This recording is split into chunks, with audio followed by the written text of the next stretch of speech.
ஒரு பொம்மை இருக்கு. ஆனா அதனோட தலைமுடி மட்டும் உயிரோட இருப்பது போல வளர்ந்திருக்கு. அந்த பொம்மையை சுத்தி நடந்த சம்பவங்கள் இன்னும் மர்மமாகவே இருந்துட்டு வருது. அந்த பொம்மைக்குள்ள உண்மையிலேயே ஒரு ஆவி இருக்கா அப்படின்றத பத்தி தான் இந்த வீடியோல உங்களுக்கு நான் விளக்கமான சொல்ல போறேன். அதுக்கு முன்னாடி நம்ம சேனலுக்கு யாராவது புதுசா வந்திருந்தீங்க அப்படின்னா மறக்காம சப்ஸ்கிரைப் பண்ணிக்கோங்க அண்ட் ஃபாலோ பண்ணிக்கோங்க. இப்போ இதை பத்தி உங்களுக்கு நான் விளக்கமா நான் சொல்றேன்.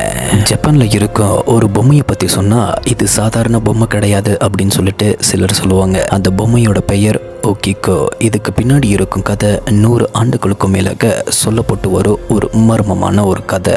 1918ஆம் ஆண்டு ஒரு இளைஞர் தனது 2 வயது தங்கச்சிக்காக, அதாவது கிகேகோவுக்காக ஒரு அழகான ஜப்பானிய கிமோனோ பொம்மையை வாங்கியிருக்காரு. அந்த சிறுமிக்கு அந்த பொம்மை ரொம்பவே பிடிச்சு போயிருக்கு. அவ எங்க போனாலும் அந்த பொம்மையை தன்னுடன் எடுத்துட்டு போவாங்களா, இரவுல கூட அதை தன்னுடன் வச்சுக்கிட்டு தான் தூங்குவாங்க அப்படின்னு சொல்லிட்டு சொல்லப்படுது.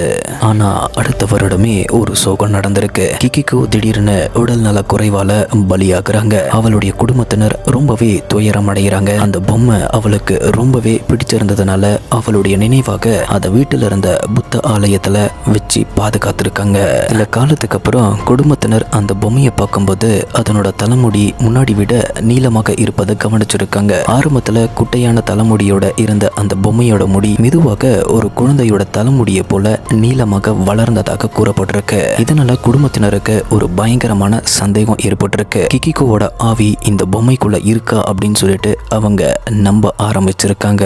1938ஆம் ஆண்டு அந்த குடும்பம் அந்த பகுதியை விட்டு செல்ல வேண்டிய சூழ்நிலை ஏற்பட்ட போது அந்த பொம்மையை அக்கிடவில் இருக்கிற மன்னன்ஜி டெம்பிள்ல ஒப்படைத்ததாக கூறப்படுது. அதுக்கப்புறம் ஒகிகோவோட தலைமுடி நீளமாகி கொண்டே இருந்ததாக ஒரு நம்பிக்கை உருவாகியிருக்கு. அந்த தலைமுடி வெட்டினாலும் மீண்டும் அது வளர்வதாக கூறப்படும் கதையும் பரவி இருக்கு.